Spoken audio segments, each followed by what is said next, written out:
തിങ്കളാഴ്ച വൈകിട്ട് 6:30 MC വേണുവിനെ CPM മൂത്തകുന്നം ലോക്കൽ കമ്മിറ്റി ഓഫീസിനോട് ചേർന്ന റീഡിംഗ് റൂമിൽ തൂങ്ങി മരിച്ച നിലയിൽ കണ്ടെത്തിയത്. CPMന്റെ സജീവ പ്രവർത്തകനായിരുന്ന വേണു കഴിഞ്ഞ പഞ്ചായത്ത് തെരഞ്ഞെടുപ്പിനോടനുബന്ധിച്ചാണ് പാർട്ടിയിൽ നിന്ന് അകന്നത്. വേണു മത്സരിക്കാൻ ആഗ്രഹം പ്രകടിപ്പിച്ചെങ്കിലും CPM പ്രാദേശിക നേതൃത്വം സീറ്റ് നൽകിയില്ല. തുടർന്നും പാർട്ടിയിൽ പ്രവർത്തിച്ച വേണു നിയമസഭാ തെരഞ്ഞെടുപ്പെടുത്തപ്പോൾ BDJSൽ ചേരുകയായിരുന്നു. നേരത്തെ തനിക്ക് CPM പ്രവർത്തകരിൽ നിന്ന് വധഭീഷണിയുള്ളതായി വേണു പറവൂർ പോലീസിൽ പരാതി നൽകിയിരുന്നു.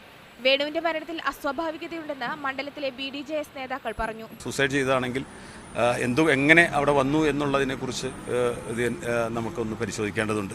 എന്നാൽ വേണുവിന്റെ മരണത്തിൽ പങ്കില്ലെന്നും ഇക്കാര്യത്തിൽ ഉന്നതതല അന്വേഷണം നടത്തണമെന്നും CPM പ്രാദേശിക നേതൃത്വം ആവശ്യപ്പെട്ടു. ഞങ്ങൾക്ക് യാതൊരുവിധ പങ്കുമില്ല, ഞങ്ങൾ ഇൻവോൾവ്ഡല്ല. അതുകൊണ്ട് ഞങ്ങൾ ഉന്നതതല അന്വേഷണം ആവശ്യപ്പെടുന്നു. പോലീസ് സർജൻ പോസ്റ്റ്മോർട്ടം നടത്താൻ ആവശ്യപ്പെടുന്നു. സംഭവത്തിൽ പറവൂർ മണ്ഡലത്തിൽ NDA സഖ്യം ഹർത്താലിന് ആഹ്വാനം ചെയ്തു. മീഡിയ 1 കൊച്ചി.